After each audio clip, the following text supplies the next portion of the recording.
Buenos días, tardes, noches. En este video hablaremos de los aspectos prácticos del control de motores de inducción, abarcando los temas de los parámetros que caracterizan la operación de dicho motor, los modos para ponerlo en marcha, abarcando el arranque y su establecimiento, la normatividad que prescribe cómo realizar las instalaciones eléctricas y finalmente una reflexión sobre la relevancia que tiene para el futuro ingeniero mecatrónico el conocer estos aspectos prácticos.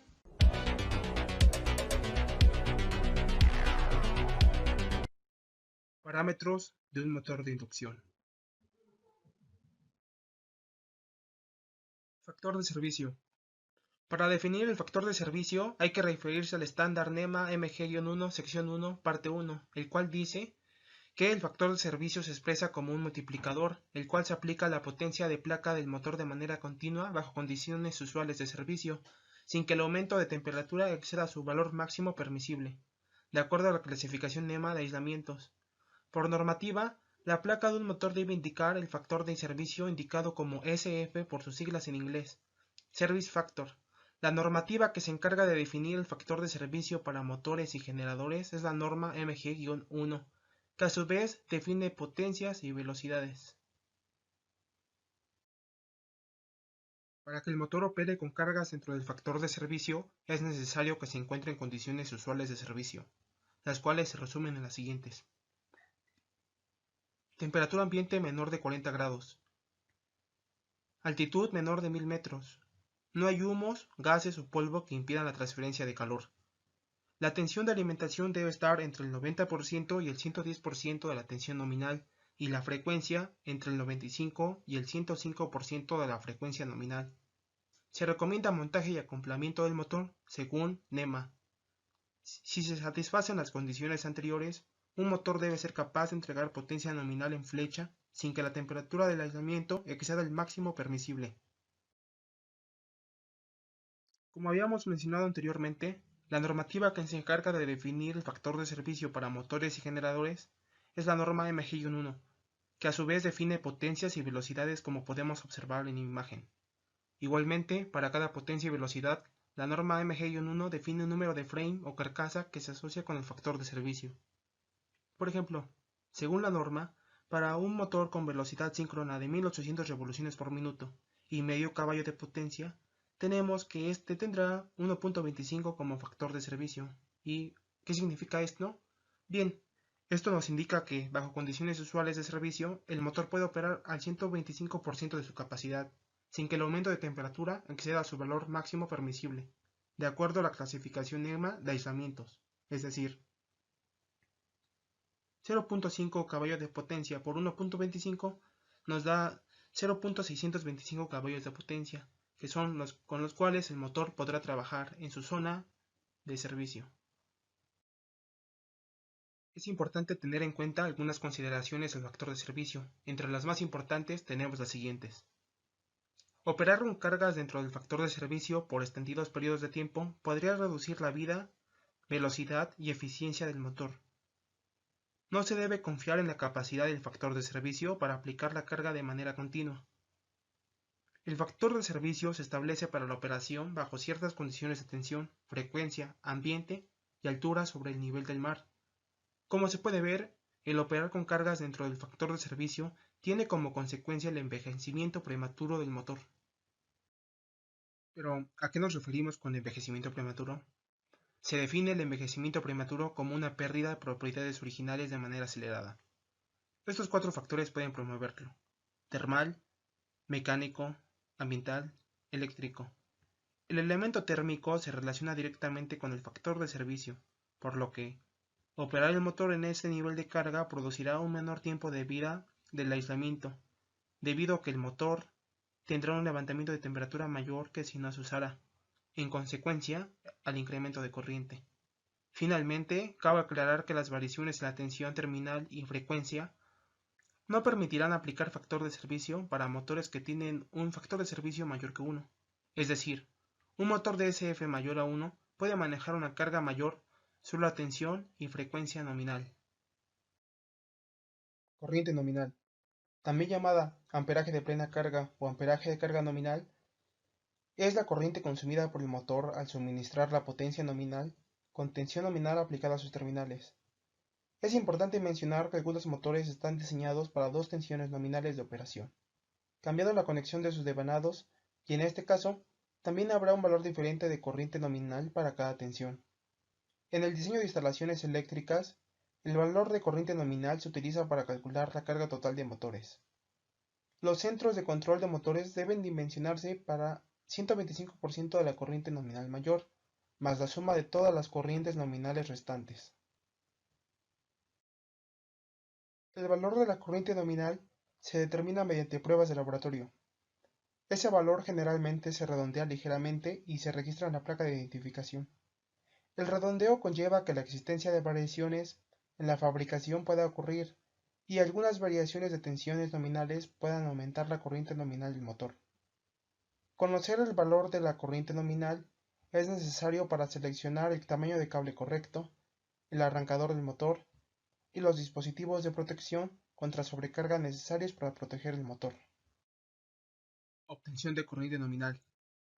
Aunque se puede conocer la corriente nominal del motor por medio de la placa del fabricante, no está de más saber cómo obtener dicha corriente con otros datos que igualmente pueden ser encontrados en la placa del fabricante. Hay que tener cuidado, ya que dicha ecuación es válida solo para el Sistema Internacional de Unidades. Es decir, si la potencia del motor está en caballos de fuerza, es necesario convertirlo a watts. Se tiene la siguiente ecuación, la cual es la potencia trifásica por el factor de eficiencia. Dicha ecuación nos da la potencia suministrada por el motor. Al despejarla, podemos obtener la corriente o tensión nominal. Dicha corriente nominal está dada por la potencia dividida entre el factor de servicio por la raíz de 3 la tensión nominal por el factor de eficiencia. Se muestra un ejemplo de una placa de fabricante en la cual podemos ver diversos datos del motor, como la potencia, la cual nos es dada en caballos de fuerza, volts, la corriente nominal, en este caso no sería necesario calcularla, sin embargo pudiera darse el caso donde no pueda ser visible, la eficiencia del motor, la cual está dada por la etiqueta NEMA.nom.f y dicha eficiencia es del 91.7% y el factor de servicio, el cual es de 81%. En el siguiente ejemplo, se verifica la corriente nominal en la placa del fabricante de acuerdo a los datos obtenidos de esta. Para la tensión nominal de 208 volts tenemos, como se puede observar, la potencia está siendo multiplicada por un factor de 745.7. Esto es debido a que la potencia se nos está siendo entregada en caballos de potencia y es necesario transformarla a watts. Se obtiene el resultado de 20.9 amperes, que es aproximadamente 21 amperes. Para la tensión nominal de 460 volts tenemos cálculos semejantes, pero con la única diferencia que en la tensión nominal tenemos 460 volts correspondientes a este nuevo cálculo, para obtener una corriente nominal de 9.4 amperes. Estos datos pueden verificarse en la etiqueta de amps de la placa de fabricante. Podemos observar 21 amperes y a la izquierda y 9.4 amperes a la derecha, ya que fueron con estos datos con los cuales se llevaron a cabo los cálculos. De esta manera queda verificada la ecuación para obtener la corriente nominal del motor. Corriente de arranque. Se conoce el arranque como el proceso de poner en marcha el motor. Para que esto pueda lograrse, es necesario que el par de arranque sea superior al par resistente de la carga. De esta forma, el motor acelera hasta la condición permanente. El tiempo que demora este proceso varía desde los milisegundos hasta los minutos. Esto depende de la dinámica de la carga. El arranque está acompañado de un consumo de corriente muy elevado, el cual es el mayor durante la operación del motor, debido a que en el momento del arranque, el campo magnético rotatorio empieza a girar a la velocidad sincrónica, y el rotor aún está detenido, y es el momento de mayor tensión inducida en las barras del rotor. Se puede observar en la figura 3 fases desde el momento del arranque hasta llegar al valor normal de funcionamiento. En la primera, se observa la corriente de arranque transitoria e instantánea. Esta fluye al menos durante medio ciclo de la onda, alcanzando valores desde 10 hasta 20 veces la corriente nominal del motor. La segunda etapa es conocida como corriente de rotor bloqueado, LRA por las siglas en inglés de Lock Rotor Ampere, alcanzando valores desde 6 hasta 10 veces la corriente nominal, para alcanzar finalmente la corriente nominal cuando el motor termina su arranque. Corriente de rotor bloqueado. Dado que la corriente de rotor bloqueado es la que aparece en la normativa que guía la construcción de motores eléctricos en lugar de la corriente de arranque, la cual no está definida en las normas de fabricación, valdría la pena saber más a profundidad sobre esta corriente. Se define a la corriente de rotor bloqueado como la corriente consumida por el motor si se aplica tensión nominal en sus terminales, mientras inmoviliza el rotor mecánicamente. Aunque la prueba se realiza en condiciones controladas de laboratorio, el valor obtenido es equivalente a la corriente de arranque presente después de los primeros siglos de onda de la operación del motor. Para los motores de inducción de jaula, la corriente de rotor bloqueado puede variar en forma amplia, variación que depende principalmente de la potencia nominal del motor y de la efectividad de la resistencia del rotor en condiciones de arranque. Para estimar la corriente del rotor en condiciones de arranque, todos los motores de jaula tienen una letra código de arranque, según el estándar NEMA MG1, la cual aparece en la placa del fabricante. Esta letra código establece los límites de la cantidad de corriente que el motor puede aceptar en condiciones de arranque. Para determinar la corriente de arranque de un motor de inducción, léase la tensión nominal, los caballos de potencia y la letra código de la placa de características. Se tiene el siguiente ejemplo en el cual se quiere determinar la corriente de arranque para un motor de inducción trifásico de 15 caballos de potencia, 208 volts de tensión, de tensión nominal con letra de código F. De acuerdo con la figura, los kVA máximo por caballo de fuerza son 5.6 para la letra F. Por lo tanto, los kVA de arranque máximos para este motor son 84 kVA y aplicando la ecuación mostrada arriba se tiene la corriente de arranque requerida, que en este caso será de 233 A. Cabe aclarar que en el caso de motores construidos bajo normas IEC, el dato se expresa como IA entre IN, lo que es igual a la relación de la corriente de arranque a la nominal. Por ejemplo, un motor IEC con indicación IA entre IN igual a 7 significa que la corriente de rotor bloqueado es 7 veces la nominal. Arranque de un motor de inducción. El arranque de un motor es el régimen de transición entre el momento de activación y el de operación en estado estable o característico del sistema. En general, este periodo de transición se describe mediante dos curvas, par contra velocidad y corriente contra velocidad. La función primordial de un motor es acelerar una carga, y para que esto se cumpla, es necesario que el motor genere más momento que el requerido por la carga. En muchos casos, la puesta en marcha de un motor de inducción consta simplemente de conectarlo directamente a una línea de potencia. No obstante, existen algunos otros casos en los que hay buenas razones para no hacerlo de esta forma. Por ejemplo, la corriente de arranque que se requiere para poner en marcha un motor puede causar una caída en la tensión del sistema de potencia si éste es muy débil. Por este motivo, no es conveniente realizar un arranque a través de línea en este caso. Tipos de control de arranque para un motor de inducción. Existe una gran cantidad de métodos para el arranque de un motor de inducción. Estos pueden ser divididos por la cantidad de energía en forma de tensión eléctrica suministrada al motor durante este periodo.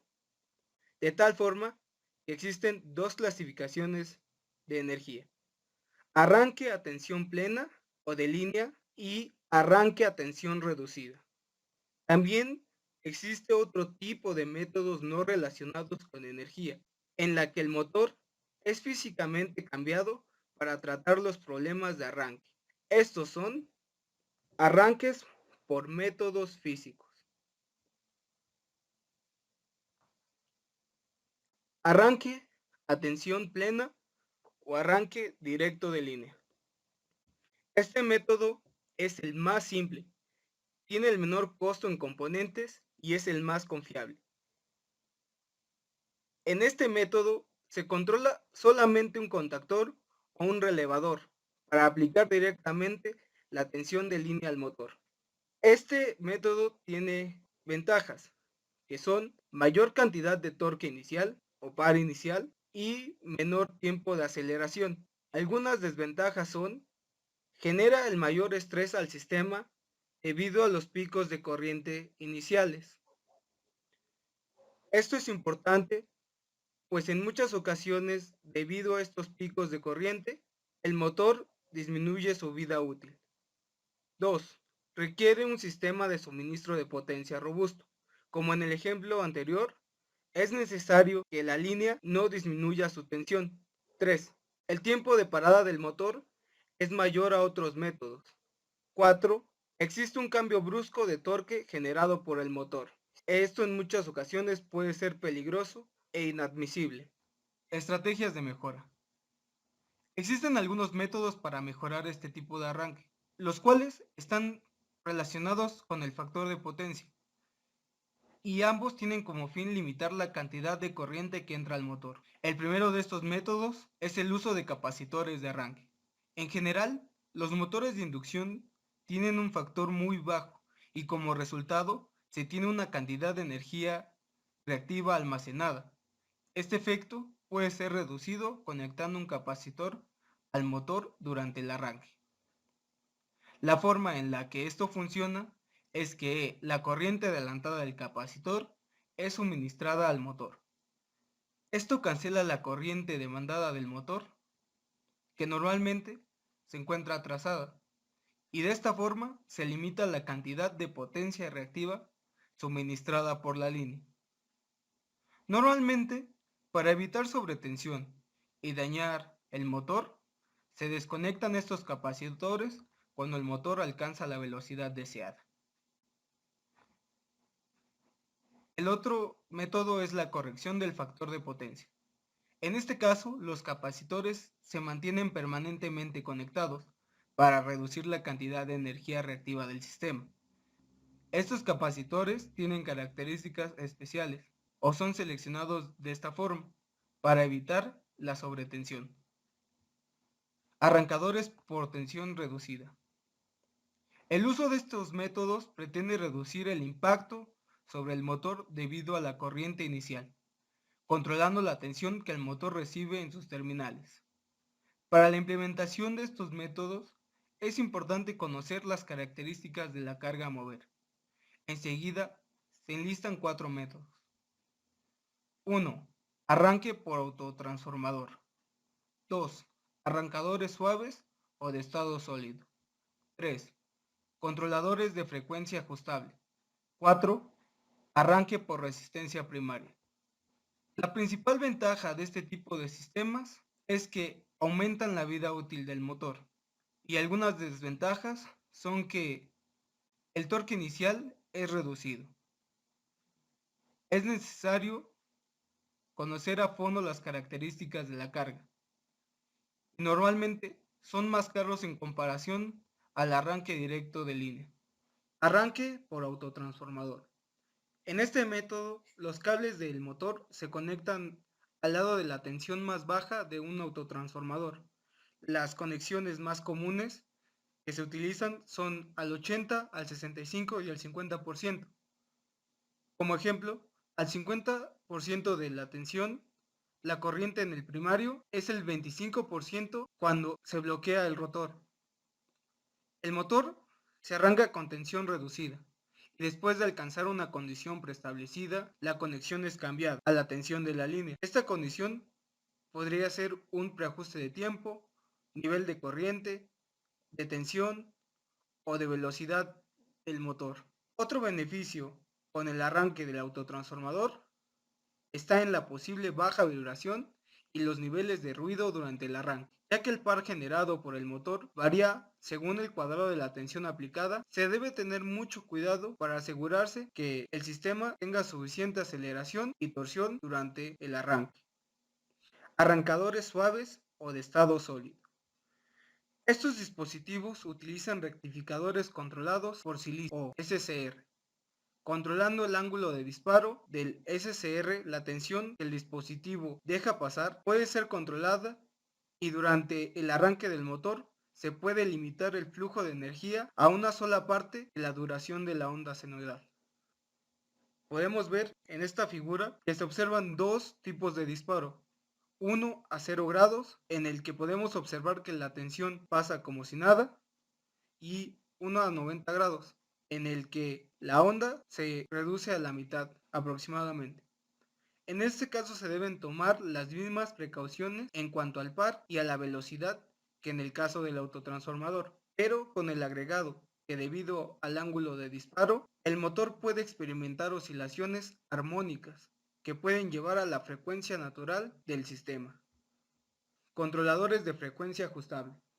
Este tipo de dispositivos en general da el mayor control y flexibilidad en el arranque, dado que se puede variar tanto la tensión como la frecuencia y con esto la torsión, pero a su vez este es el sistema más costoso. El accionamiento, como mencioné anteriormente, no solo varía el nivel de tensión, sino también el de frecuencia, que permite que el motor funcione con una tensión constante por nivel de Hertz, pero permite que el motor genere una carga máxima en un rango de velocidades. Al principio la corriente nominal es típica. Esto permite una reducción significativa de la potencia necesaria para iniciar una carga y reduce el calor generado en el motor, todo lo cual se suma a una mayor eficiencia. Arranque por resistencia primaria. Este método utiliza una resistencia en serie o un banco de inductores colocado en el circuito del motor. El arranque por resistencia se utiliza más frecuentemente para motores pequeños.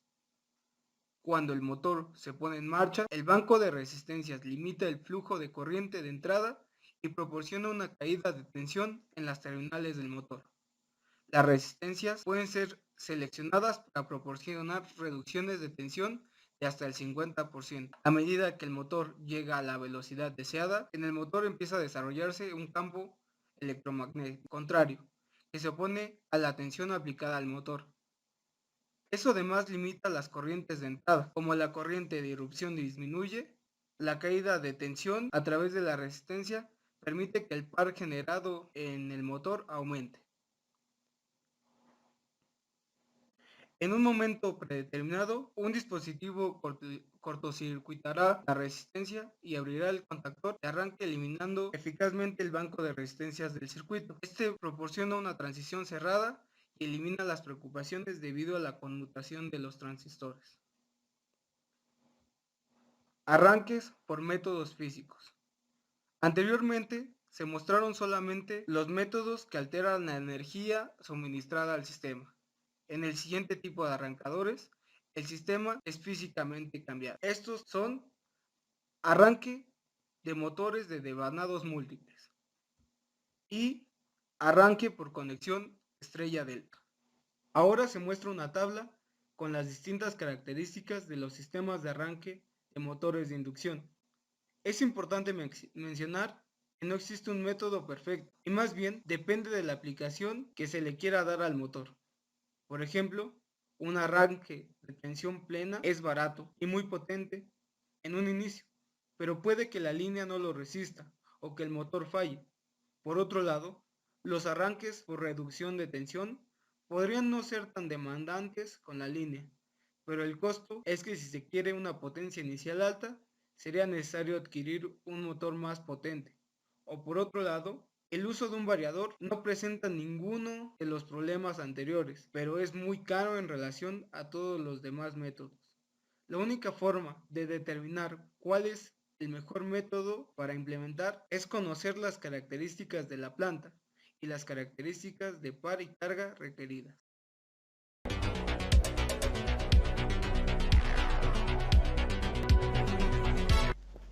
¿Cómo se puede invertir la dirección de giro en un motor trifásico de inducción?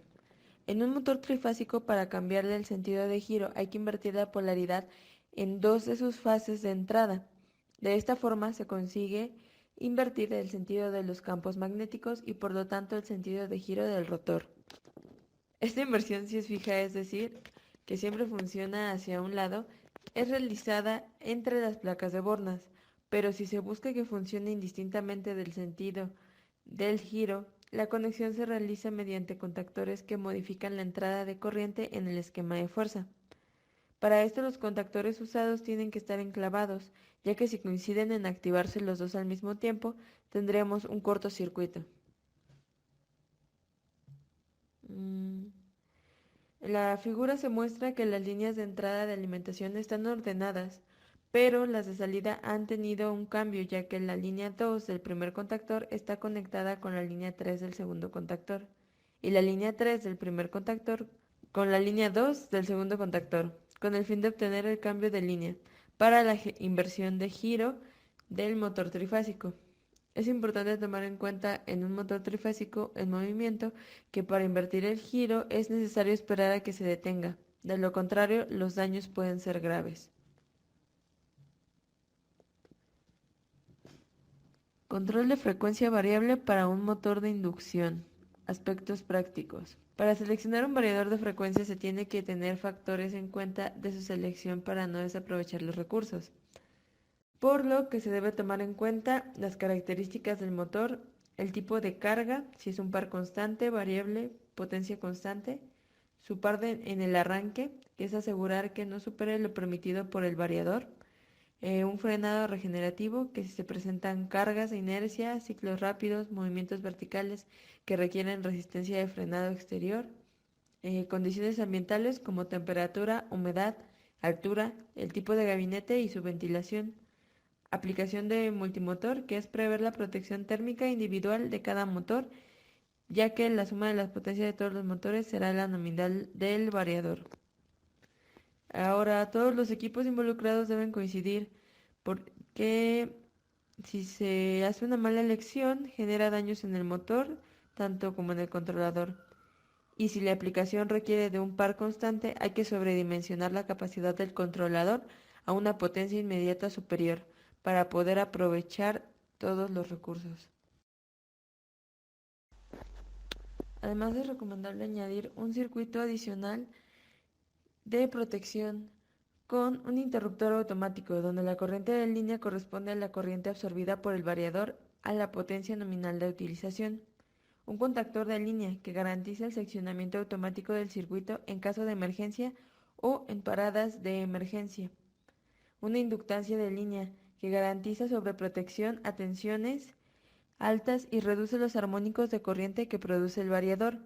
Se recomienda cuando la red está muy perturbada por otros receptores, cuando la red de tensión es desequilibrada entre fases con un porcentaje mayor al 1.8% de la tensión nominal, o cuando se instalan muchos variadores de frecuencia en la misma línea, además de un filtro de radio de perturbaciones que limita la propagación de los parásitos que generan los variadores por conducción.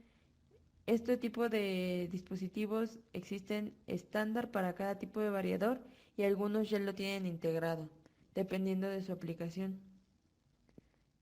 Conexión de un controlador de frecuencia variable a un motor de inducción.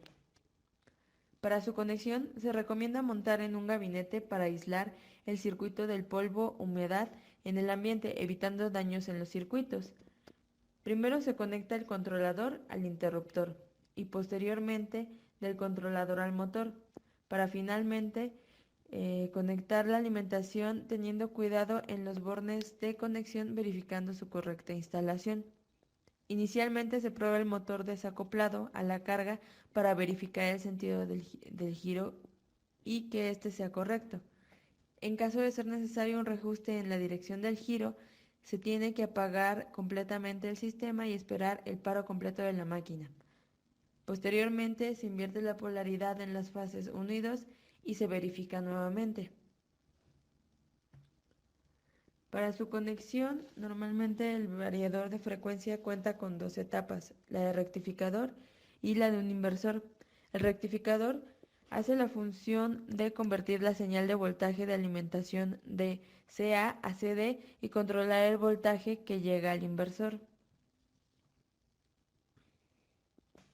Se tienen tres tipos de rectificador: el de diodos, el cual no requiere un control, entrega un voltaje de ACD constante con un rizo de corriente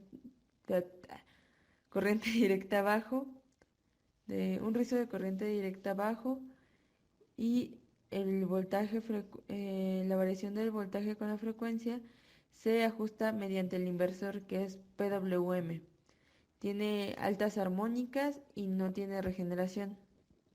Nuestro segundo rectificador es un DC Chopper, cuyo control es mediante SCR o transistores, con voltajes de corriente directa variable. Su rizo de corriente directa también varía y la variación de voltaje-frecuencia se hace mediante un rectificador o un inversor, cuyo inversor común es de 6 pasos. Sus armónicas también son altas y no posee regeneración. Y su tercer tipo de rectificador, el tercer tipo de rectificador que es más usado es el que se realiza mediante tiristores, cuyo control son mediante SCRs. El voltaje de corriente directa es variable, el rizo de corriente directa varía y la variación de voltaje-frecuencia se hace mediante un rectificador inversor. La variación de voltaje-frecuencia se hace mediante rectificador con inversor, cuyo inversor puede ser a 6 pasos o PWM. Y sus armónicas son altas y sí tiene regeneración. En la actualidad, el rectificador más usado es el puente de diodos, aunque también podemos encontrar rectificadores controlados en algunos equipos más complejos. Inversor. El inversor transforma la tensión continua que recibe del bus de continua en otra tensión y frecuencia variables usando pulsos. Se describirán los inversores más ocupados. El inversor de 6 pasos. Para variar la frecuencia de la señal de alimentación al motor, se ajusta el tiempo de conducción de los SCRs para cada uno de los 6 pasos y modificando así el tiempo del ciclo, aunque también se llegan a ocupar transistores bipolares de puerta aislada como interruptores de potencia para evitar el circuito de conmutación en el encendido y apagado de cada SCR. Inversor de PWM. Este inversor consta de 6 transistores IGBT controlados que se encienden y apagan generando un voltaje por una secuencia de pulsos cuadrados que alimentan el motor. Para variar la frecuencia del motor, el número de pulsos y su ancho se ajustan resultando en un tiempo de ciclo mayor para bajar la velocidad o tiempo de ciclo menor para subir la velocidad. Para cada frecuencia específica hay un número óptimo de pulsos y anchos que producen la menor distorsión armónica en la corriente que se aproxime a la señal senoidal. Sin embargo, estos componentes generan calor. Cabe mencionar que las señales de control para arranque de cualquiera de estos inversores, parada y variación de velocidad están aisladas galvánicamente para evitar daños en sensores o controladores y evitar ruidos en la etapa de control. ¿Se puede usar un controlador de frecuencia variable para control de arranque? El variador de frecuencia ha ganado terreno en el entorno industrial y cada vez es más utilizado en diferentes aplicaciones.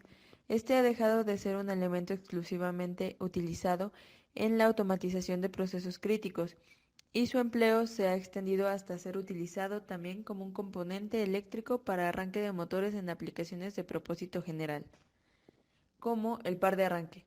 El arrancador suave tiene un par de arranque limitado, configurable típicamente entre 10% y 50%. Esto funciona excelentemente bien para cargas de par variable como bombas centrífugas o ventiladores, pero no es adecuado para cargas que demanden un mayor torque a bajas velocidades, el torque constante, como son transportadores, bombas de desplazamiento positivo y la mayoría de mecanismos industriales.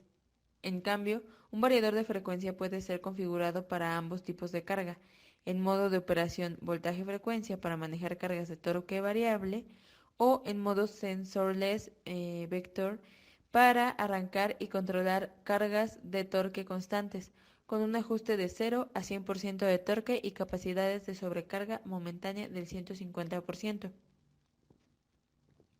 Arranques por hora. El número máximo de arranques por hora permitidos de un arrancador suave depende de varios factores, pero los de mayor peso son la corriente y el tiempo de arranque. Esto es, cuánto tiempo se está suministrando al motor una corriente mayor a la nominal. Por ejemplo, con un ajuste de limitación de torque tan bajo como el 25%, la corriente suministrada al motor será de 300% la corriente nominal. A mayor tiempo y corriente corresponderá un menor número de arranques. Usualmente obtendremos por debajo de 10 arranques por hora, lo que puede ser una limitante al momento de buscar incrementar la productividad del proceso. En contraste, el arranque del motor por medio de variador de frecuencia entrega hasta 100% del torque sin exceder la corriente nominal del motor, por lo que el número de arranques por hora son prácticamente ilimitados, resultando una mejor alternativa para incrementar el volumen de producción.